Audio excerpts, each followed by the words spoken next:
Man, what is happening, my YouTube family? It is your boy B New coming at you this Monday morning.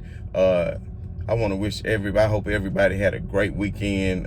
Just positive vibes to everyone. I know I had a great weekend. The turn up was most definitely real, but right about now, it's back to life and back to reality. So as we all know, the Lakers had 2 games over the weekend, and they pretty much went as expected, the way that I would expect them to go anyway, because the way I look at it is, without LeBron James and without Anthony Davis, the Lakers are going to struggle against top-tier teams, and against mediocre and below teams, they're still capable of getting the victory.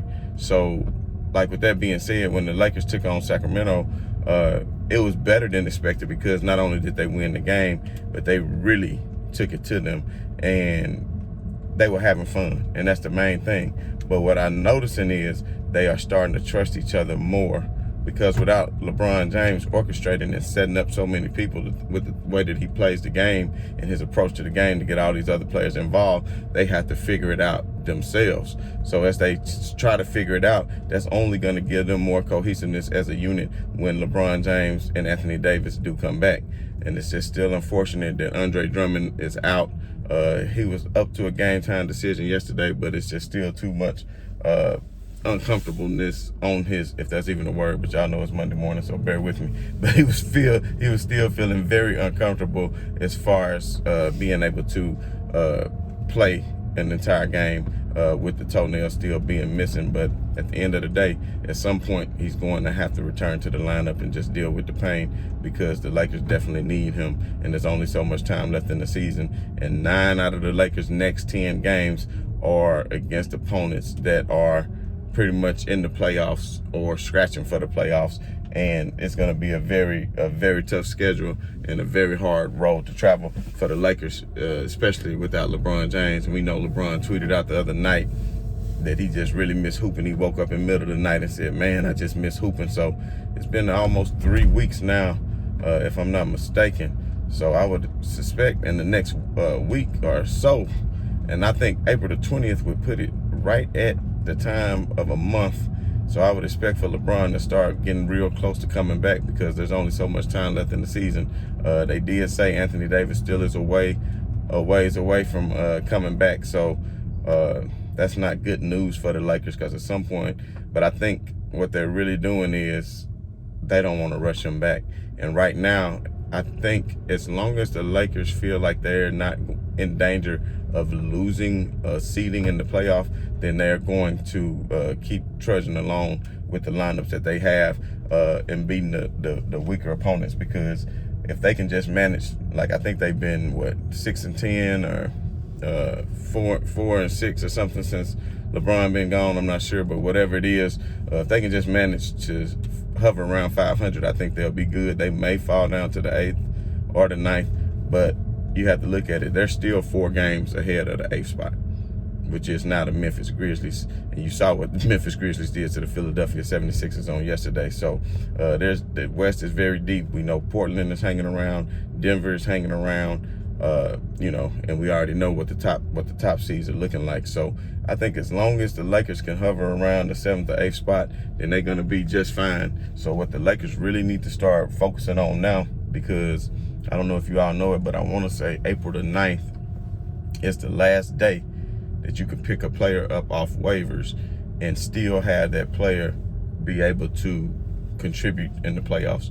Because according to, collective bargaining agreement and some of the rules and the terms that were listed and laid out within the association, is if you take a player in the buyout market past April the 9th, then you're not allowed to use that player in the playoffs. So the Lakers still had that roster spot that's left to be filled, and a lot of people were hoping, and I think the Houston Rockets are playing chess right now, and basically what they are doing is they know the Lakers are itching for Avery Bradley, and they like, well, we don't owe him that much money. If we buy him out, we're only going to save a little bit. We can still use his services somewhat, and they really Speaking, I don't know if y'all haven't got a chance, look at the play with Avery Bradley and James Harden, and that BS that James Harden be doing, hooking his arm, going up, shooting a shot, man. It's just ridiculous. That's ridiculous. That's a sidebar. Go YouTube that or look it up and see that stuff that James Harden be doing to create contact just so he can go to the line. I mean, to me, right there, if you review something like that and somebody do that, man, you really messing around with the integrity of the game. So at that point, hell, throw your ass out the game, James Harden. But anyway, that was just a side note. So back to what I'm saying about the buyout market. So I think Houston Rockets are playing chess and they don't want to let Avery Bradley go, and they think maybe they can get Marc Gasol for him. And the thing is, would the Lakers be willing to give up Marc Gasol? I think they probably would, because they're happy with Montrezl Harrell backing up Drummond. But with the uncertainty of Drummond in his toe, and the uncertainty of if AD is going to come back, they might not want to give up a front court spot for that. But I mean, technically, I think I would, because Marc is only around for one more season, and as we all know, he hasn't been happy getting pushed to the back of the lineup, but he's trying to take it the best way he can. I think his words got very misconstrued over the weekend too. If you go back and just listen and look at the actual interview, I don't think he said anything wrong. It's just that his competitive spirit is he was brought here and wanted to win championships. He feels like he sacrificed a lot of his offensive game, because I think Marc Gasol is still at a point in his career where he can get you at least 12 to 15 points a game if you're feeding him the ball in the post. But that's just not who the Lakers are. And Marc understood that, and he was here to come to spread the floor. So I think he still can contribute, and I think as long as he can contribute by backing up Drummond, then it would be good. Because yesterday, as you can see, he shot the highest percentage of threes yesterday, was 3 out of 3 on threes, and that was much better than what KCP. I don't know what the world. I mean, at some point I wish they could have pulled a trigger on the trade for KCP, but I don't know. He played hella good Friday night against the Kings. But, I mean, he's just so streaky at this point. So if you look at the buyout market right now, then all you really have is Ben McLemore with Houston, who would be a great pickup. He hit a lot of threes. He's been shooting over 40% from three the past couple of years, even though this year I think he only been shooting around 35%. Kind of a streaky player. If I had a choice, I would much rather have Avery Bradley over McLemore, because Avery Bradley is going to give you what you need on the defensive end of the floor, and he's a veteran who's not afraid of the big shot. And I think by him not being afraid of the big shot, come playoff time, and I don't know if you guys remember, but right before COVID, when they had that game against the Clippers, Avery Bradley went off about 27 points, hit about 4 or 5 threes in the corner. So I think that's something, to be honest, I would rather have Avery Bradley in the starting lineup than KCP. And to be totally honest, if the Lakers was smart and Pelinka was smart, they would offer up KCP. They should offer up KCP for Avery Bradley. Damn, that's a good idea. They should offer up KCP for Avery Bradley, because if you get Avery Bradley expiring contract, which he's going to be walking soon, basically would be a rental, then you'll be making room to make sure that you sign Schroeder and make sure if you can possibly sign Drummond, because of course you know they're going to be unrestricted free agents at the end of the year. Damn, that's a good idea. I need to get on the phone with Pelinka and let him know he needs to trade Bradley and get Bradley for KCP, because then you could be getting rid of KCP's salary, and he's been playing like trash. So, I mean, I would much rather have Avery Bradley on the team than KCP. So I think that would be a good pickup, but I don't know how likely that is to happen, especially considering that KCP is Clutch Sports. But Otto Porter, I think, was the other player who hasn't been waived yet that I think the Lakers would definitely be interested in. But since Otto Porter has yet to been waived, I just don't think that the Lakers are going to really have an opportunity. I know they're not going to trade for him, and if he doesn't get waived, then they're not going to pick him up. But the 3 other players that's out on the market that have been waived, that no team seems to be interested in at all. So to me, why would you even want these players? And one of them is a very big disappointment as far as the way his career has gone, is Jabari Parker. You know, so I don't think the Lakers would be interested in Jabari Parker, nor should they be. But if push come to shove and it come Friday and Avery Bradley's not out there and they know they don't have a chance at Otto Porter, then maybe the only other player that's on the market is Austin Rivers. So I don't know. I think Austin Rivers would even be a decent pickup at this point, because you can at least rely on him to hit threes for the most part. But the way he's been passed around as well too, I mean, just really make you wonder about his game.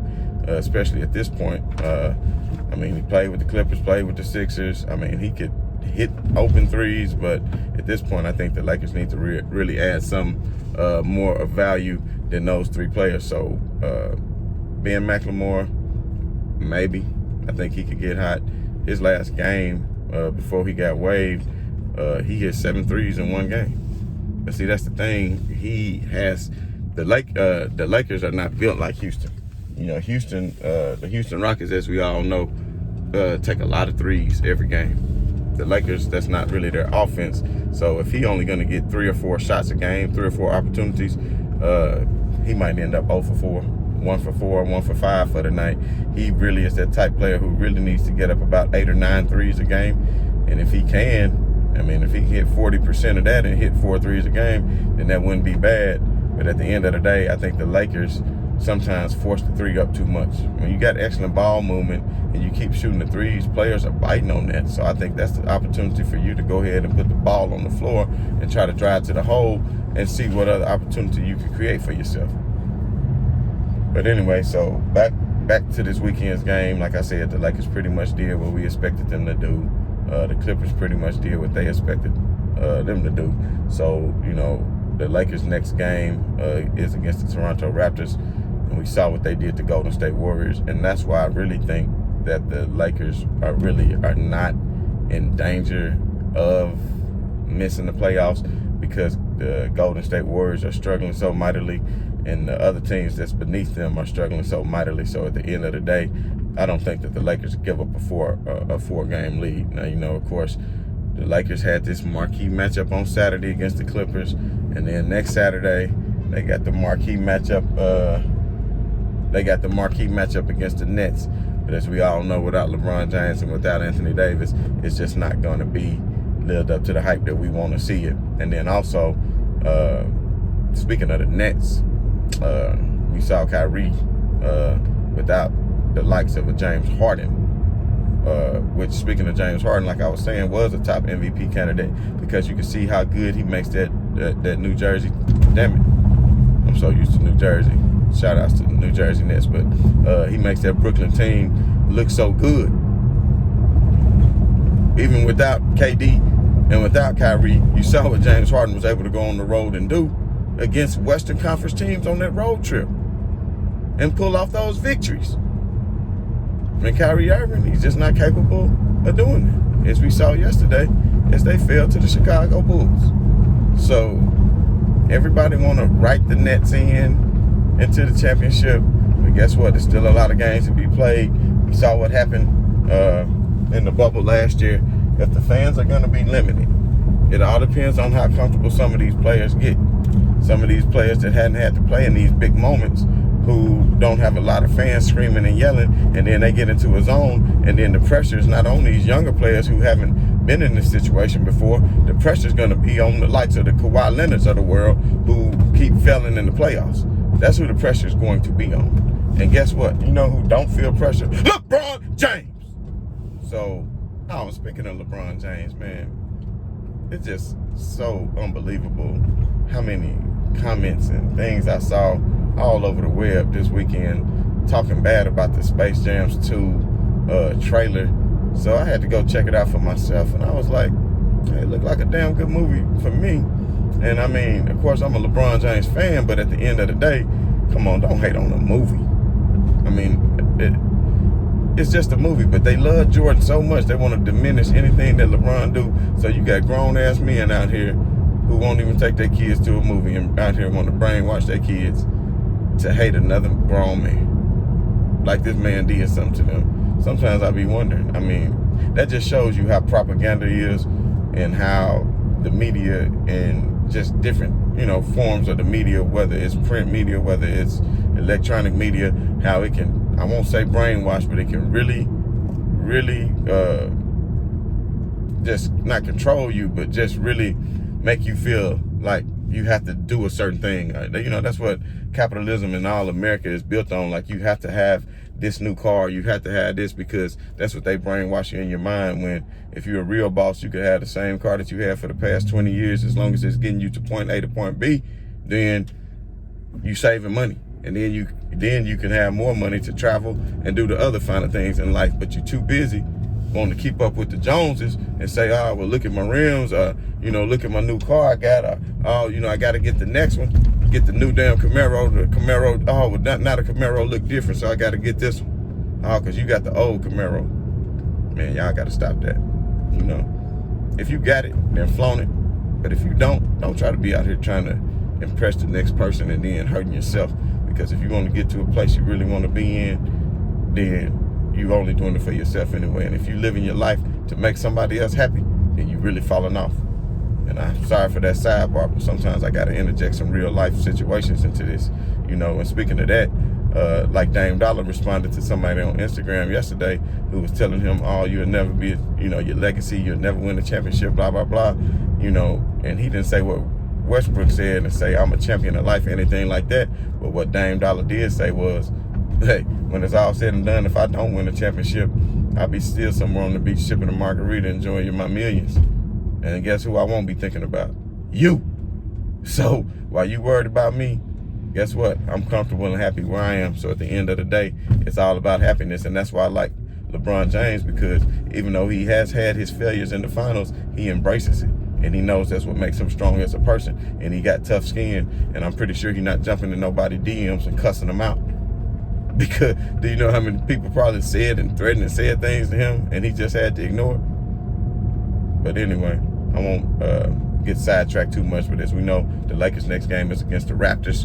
The Raptors been playing very well, so it's just not a gimme game, but I think it's a game that the Lakers can still win. Hopefully if Andre Drummond can come back to the fold. So that's something we're going to be keeping a close eye on. Y'all just let me know down in the comments what you think about the Lakers' chances of maintaining the 7th and 8th seed without having to.